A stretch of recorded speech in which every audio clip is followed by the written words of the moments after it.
values are important to us. So we have a monthly theme as well. This month, it's spiritual living. And the idea is that everything comes out of our spiritual awareness. And the spiritual awareness is simply what we believe to be so about life. That's kind of formless. It's a thought, but it brings into our experience actually what we expect to see. So if we start in spirit and start with consciously living values, it works out so much better, right? Right. Okay, so today we're going to talk about these values. The first one is fulfillment. We all want to feel fulfilled. We want to feel joy and that fullness of heart, that we're in our right place and living the life we came to live. The next one is perseverance, because in order to shift or change in any way, do you know that shifting and changing is important, and it's one of the things that we're here to do, just not stay the same all the time? That usually takes perseverance, and it also takes clarity. So I like these orders both ways: fulfillment, perseverance, clarity. It brings clarity, and I like it the other way too. Clarity, perseverance, fulfillment. It works both ways. So this is the last day that we're probably going to do the values in this way. This is the 5th Sunday of the year, and we have here a list of values. You can find your own list on the internet. These are not the only values, but what we want is to really use some of them. Down here, this will be in the bulletin throughout the year, and that is, this is the value that I'm living this week. And ideally, you would all find one, choose it, write it down, post it up, live it, and then report on it. So we have our first report today. We have our first report out of value-based living. So I would like to call up Suzanne Karch and Mary Cosgrove, because they kind of did this together.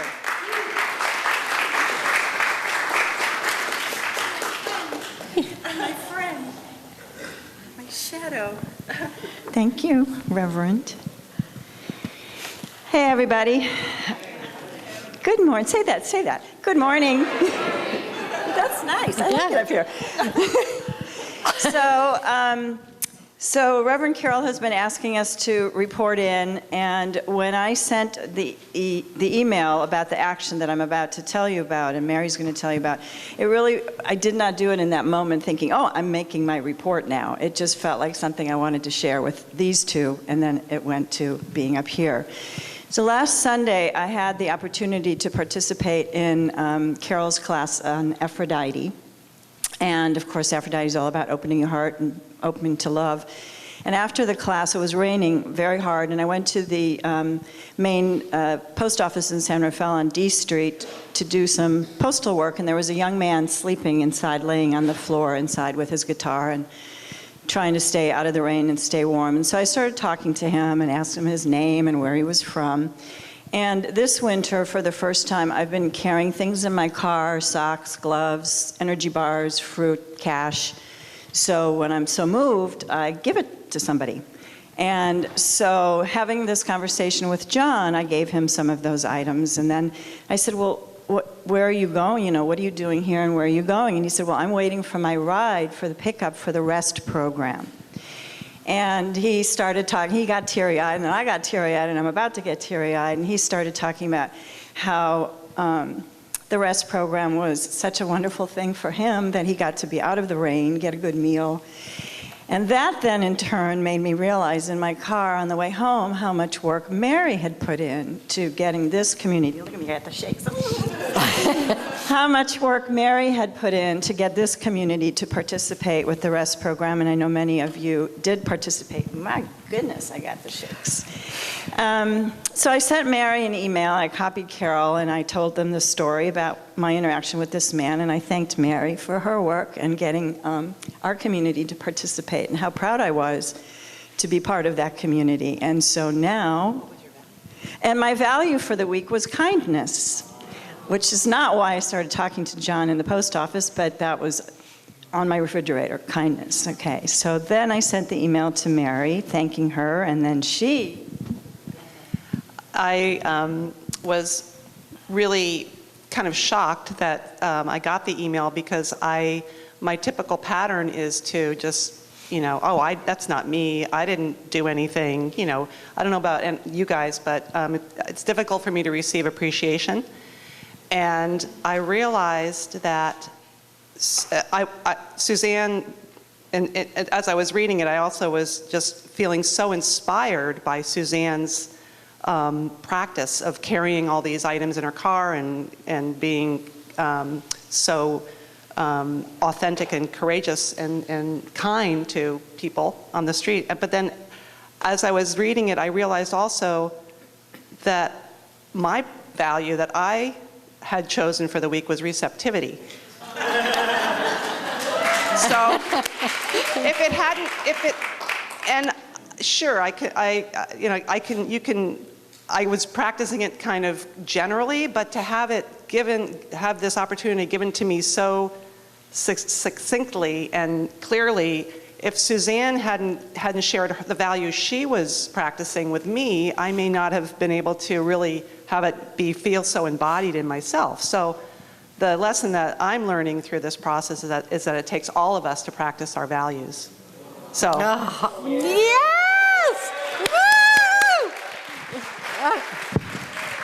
Okay, more. Yay! That is awesome. That is exactly great. That's exactly great. And so, and see how naturally that happens? So send me an email. Even if you think, oh, I would never get up in front, send me an email. We'll see what happens. It's only friends. I was back there. It's kind of like performing a wedding.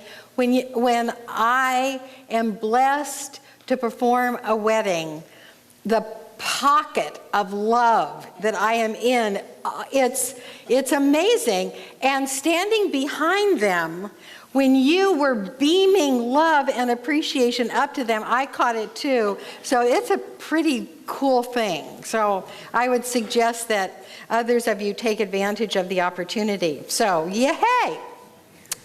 The other part of this last Sunday of January is to review the first 4 chapters in the big book, The Science of Mind.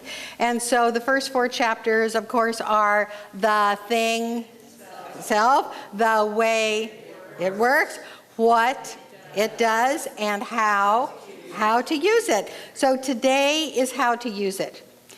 And what we're using, of course, is the creative law. And of course, what we're doing with the creative law is learning how to use it, especially in challenging situations, because that's what we do, right? I don't find any value in doing over and over and over again what I know how to do, because growth is what happens when it's not easy. It's usually not easy when we're stepping into a new consciousness, but I'll tell you what, if you make a habit of always challenging yourself, then you are on this trajectory of growth, and that's just what you do. And it does become easier and easier to take the next challenge, the next challenge, and the next challenge if you're used to the challenges. So that's what I really would love for all of us to be on, is this trajectory of growth. So the title of the talk today, and I love this image so much, When an Irresistible Force Meets an Immovable Object. Isn't that just the coolest thing? What happens when an irresistible force meets an immovable object? So it exemplifies for me how to work with tough co-creation issues, the things that don't seem to shift. If any of you have been in this philosophy for a while and you absolutely believe in what we have on the marquee outside, which is change your thinking, change your life, and you say, I've done it, I've changed my thinking, and nothing's changed. Well, this is what we're going to talk about today, when what you really want has eluded you. And all of your best efforts have gotten you nowhere. Anybody ever feel that way? Okay, great. So the chapter that we're working with today is how to use it. And this is actually, it's a very scientific sounding chapter. I would recommend that all of you have this book at home. If you don't have it, buy it and read chapter 4. You actually can jump in chapter 4. You don't have to do 1, 2, 3 because he kind of says the same thing over and over again. But this is a really scientific sounding chapter, which gives me the opportunity to talk about the term religious science. This is what our denomination used to be, the Church of Religious Science.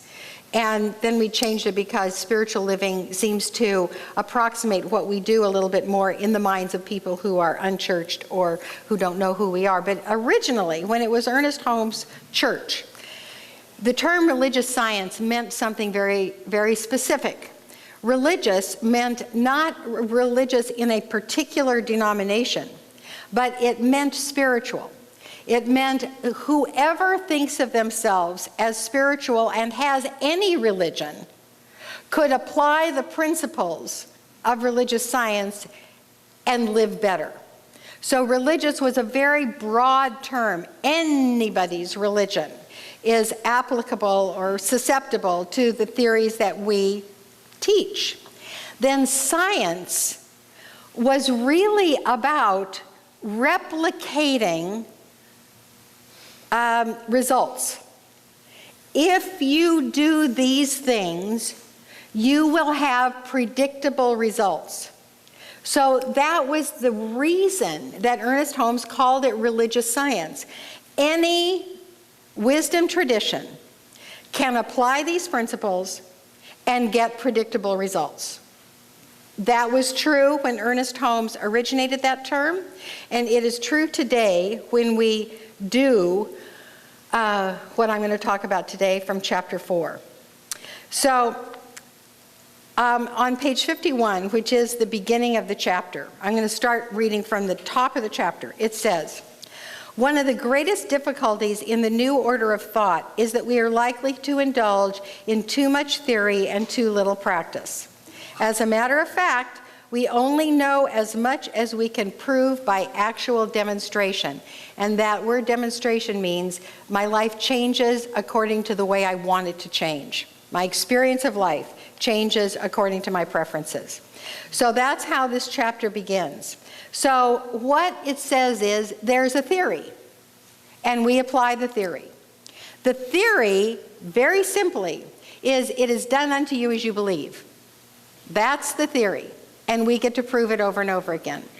Now, the interpretation of that theory, Janet has created in this wonderful altar, which I want to show you right now. So what that swirly blue thing is, the swirly possibilities that are around us all the time.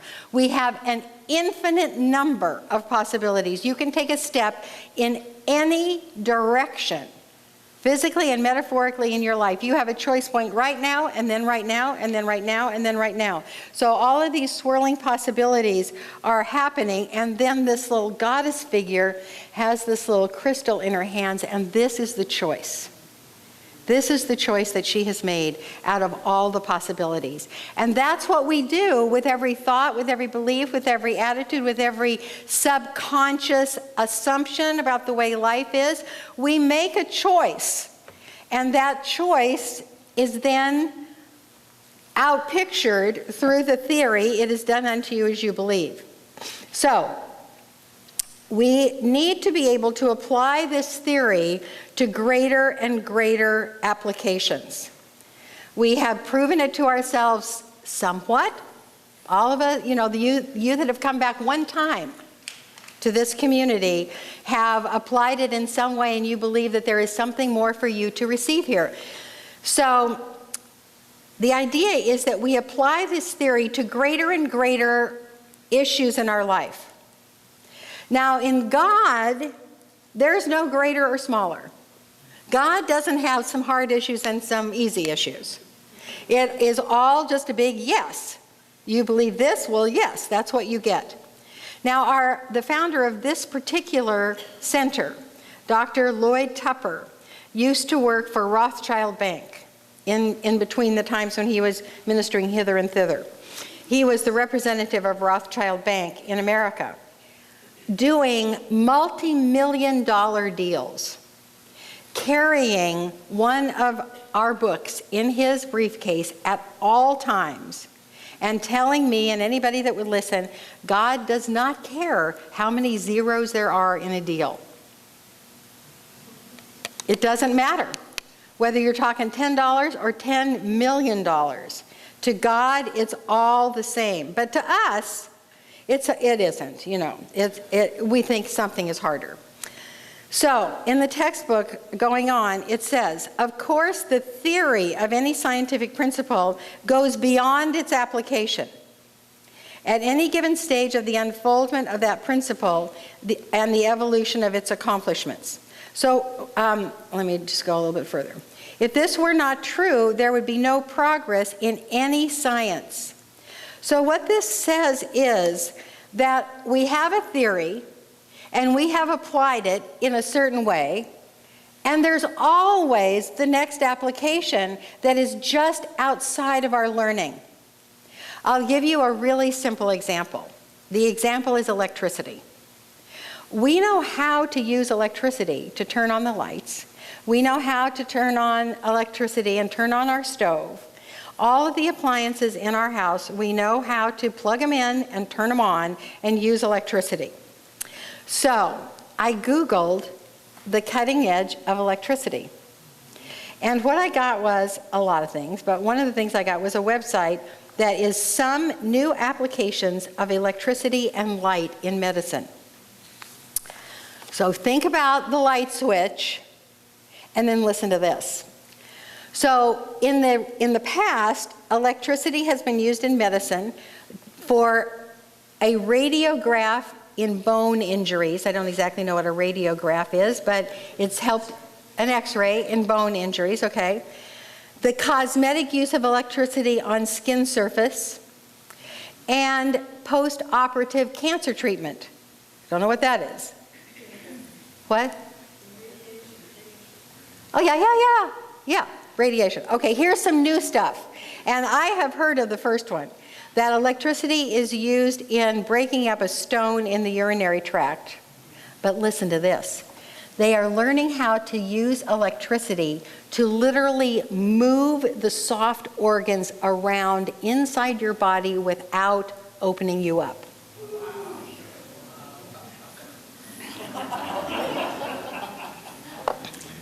You get the point. We are very familiar with the application of electricity in certain ways, and there's always more application. There's more to come. There's no doubt about it. In our lifetime, electricity will be used to do magical things because we don't understand them now. So when we apply this very same principle to spirituality, we need even more the evidence of additional application because we're working in the invisible and it really seems like magic. But when we are using the law right, it is simply the next application. So in the textbook it says this: if there is any field of research where the practical application is necessary, it is in the metaphysical field. The reason being that the principle of metaphysics seems less tangible to the average person than does the principle of other sciences, right? That's what we just talked about. Its apparent intangibility is lessened whenever and wherever anyone actually demonstrates the supremacy of spiritual thought force over apparent material resistance. That's the title. And that is the same law. Now, how many of you know that you have used mental science to make changes in your life? And, okay, and there's no like coincidence. Coinkadinky. No coinkadinky. So, the title is here, when an irresistible force meets an immovable object, we're seeking to change stuff in our life because it seems immovable. But you know what? The immovable object is us. And it is our consciousness that needs to change. That's the immovable part. When our consciousness changes, our life works differently. Now, we all have areas of our life that work, right? Right? There are some areas of your life that continually bring you joy. You have mastered them or are on the way to mastering them. And in those, you are fulfilled. That's the fulfillment value. Growth comes easily and is recognizable. It's good for ourselves and for others, and the world is enriched by those areas of your life and your use of the law. Then there are some other areas, right, where it's a little more challenging or a lot more challenging, and things seem to be not moving quite so well. So what we're doing is we're seeking to demonstrate a greater application of the same law. Got it? It's the same law. There's nothing else we need to do except change our thinking. Okay? Are you so excited? Okay, me too. All right. So, we are using the irresistible force of creation, and this is how we're going to do it. And I'll tell you this right here. On page 54 and 55, just go there. 54 and 55. I'm going to read it, but it's so valuable. So remember, this takes work, especially for those areas of your life that seem immovable. I have said so far this year that in some other studies I'm doing, it takes 7 years to master something. It takes about 7 years to become a chiropractor. It takes about 7 years to become a lawyer. And the quote is really great. Every master was first a disaster. So if you are thinking in your life, I'm a disaster, it doesn't have to stay that way. You can master things if you just do this. If you're only here for this Sunday, you got the right Sunday. Okay, ready? Okay. Yes. Number 1, determine your current state. That's clarity. You got to determine your current state, where you are. You cannot get to Chicago unless you know where you're starting from. It's different if you're going to Chicago from New York or San Francisco, right? You're going in different directions. You got to know where you start. In the book it says this. Here's where this example starts. This is great. One finds himself impoverished. He wishes to change this condition. How clear is that? Finally, somebody says, this is where I am. I want to change it. That's clarity. Okay, so maybe you are experiencing loneliness, hopelessness, confusion, despair, anger, whatever. That's where you are. And so, Ernest Holmes goes on, he knows that it is not in accord with ultimate reality, that the Spirit imposes no limitations. Therefore, he knows that his apparent limited condition has no real law to support it and is simply an experience of consciousness. He wishes a definite result in the opposite direction. That's clear. So the next thing is you access spiritual truth. You determine where you are and where you want to go, and then you access spiritual truth. Now, the spiritual truth is, this is a big one for some people, because in looking at the conditions of the world, especially if you're used to looking at the conditions, it's kind of weird to say that love, liberty, abundance, joy, peace are our natural states.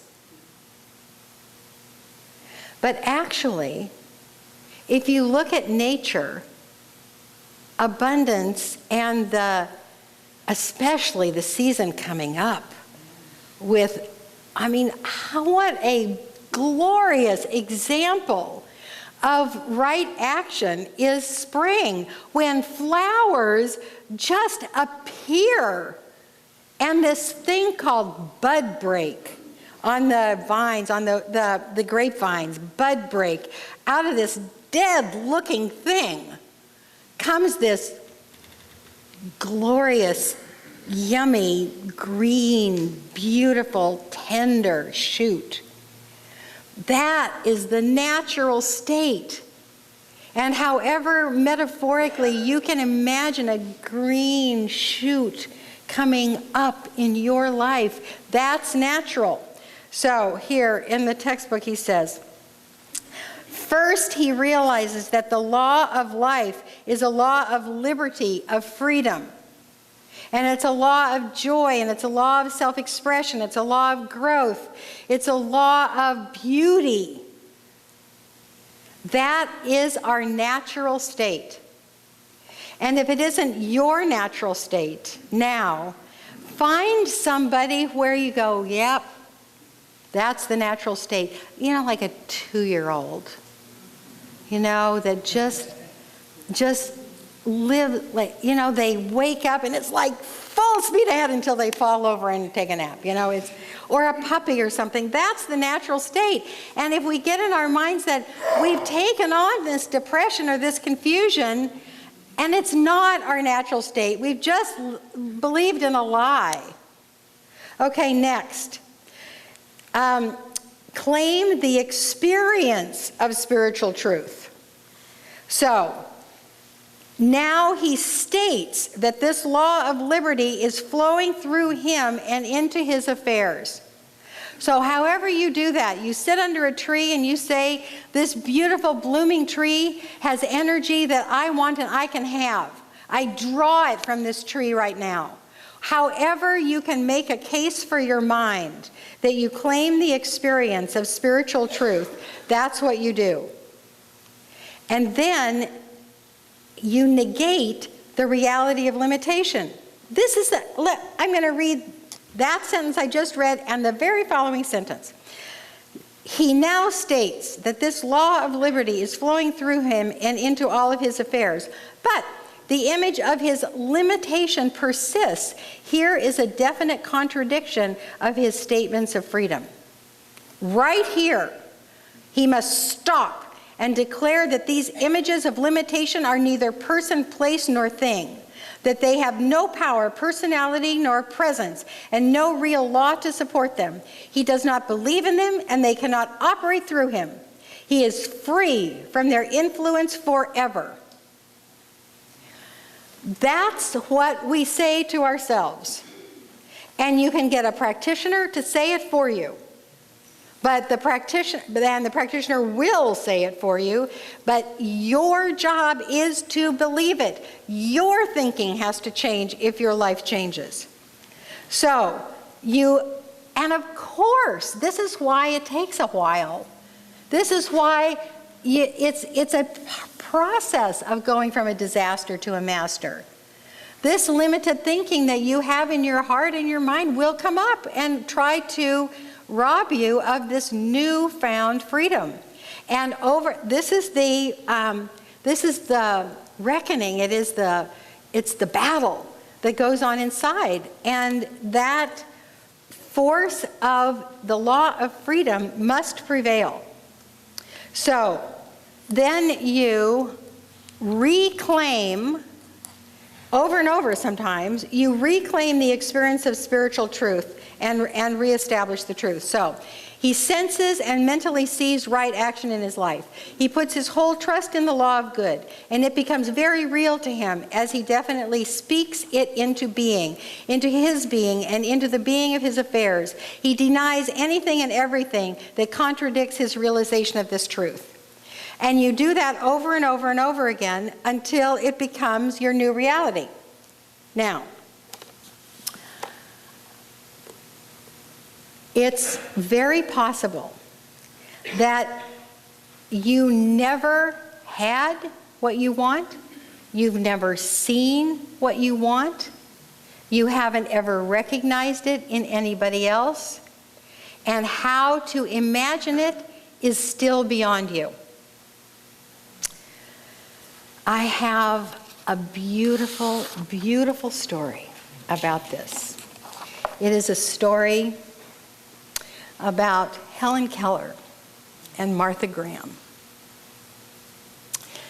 At 72, already admired far and wide for her extraordinary story of unhinging disability from destiny, unhinging disability from destiny, Helen Keller meets the grande dame of modern dance. Martha Graham is immediately taken by what she calls Helen's gracious embrace of life and is impressed by what appears to be her photographic memory. They become friends. Before long, Helen starts paying regular visits to the dance studio. She seems to focus on the dancers' feet and can somehow tell the direction in which they are moving. Martha Graham is intrigued, and she says she could not see the dance nor hear, but was able to allow its vibrations to leave the floor and enter her body. On one of her visits, Helen says, "Martha, what is jumping? I don't understand." Think about this in your life when you have no idea of how to step into what you want. So Helen Keller goes, "What is jumping?" Martha Graham is touched by this simple question. She asks a member of her company, Merce Cunningham, to stand at the bar. Helen approaches him from behind, and Martha Graham says, "Merce, be very careful. I'm putting Helen's hands on your body," and places Helen Keller's hands on his waist. Cunningham cannot see Keller, but he feels her two hands around his waist. "Like bird wings, so soft," he says. Everyone in the studio stands quite still, focusing on what is happening.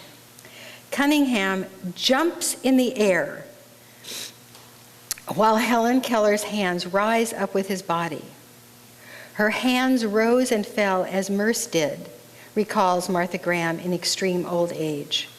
Her expression changed from curiosity to one of joy. You could see the enthusiasm rise in her face as she threw her arms in the air. Cunningham continues to perform small leaps with very straight legs. He suddenly feels Keller's fingers, still touching his waist, begin to move slightly, as though fluttering. For the first time in her life, she is experiencing dance. And she says, "Oh, how wonderful. How like thought. How like the mind it is." I thought about this a lot. I thought, I wasn't expecting her to say that, you know. But what I got was, she leapt into a new consciousness. Her mind experienced something brand new, and she knew what jumping is. Now, some of you, some of us might want to know what abundance is or what love is. And what I want to tell you is that somebody in this room knows.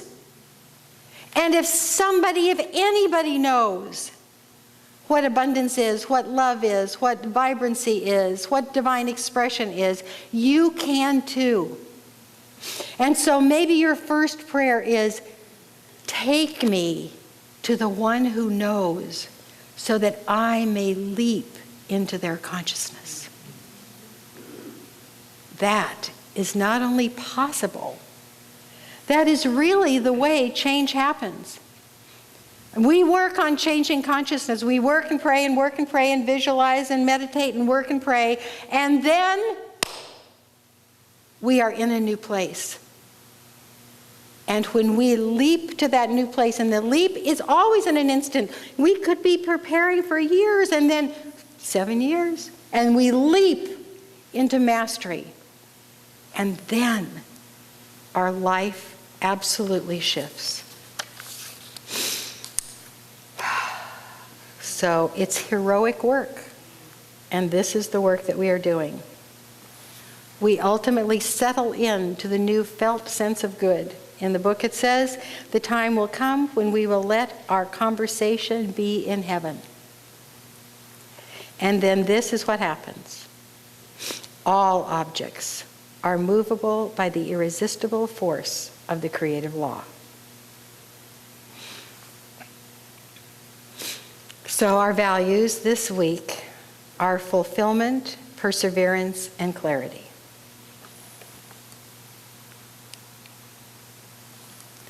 I also talked about faith, self-love, and practice.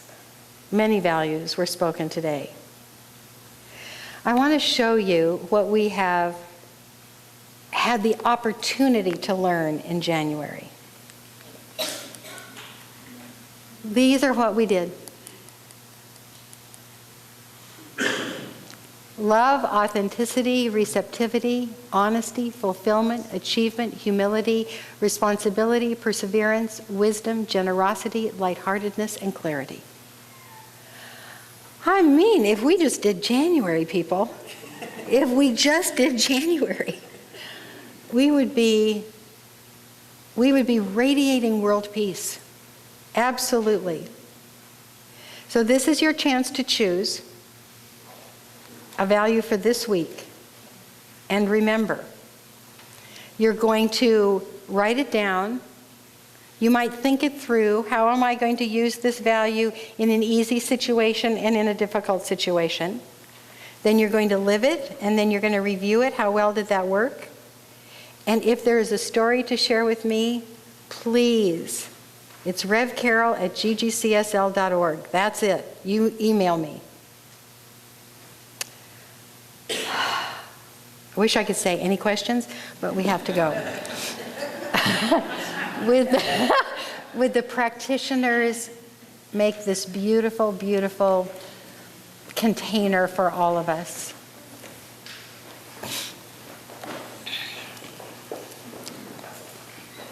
And as the practitioners get into place,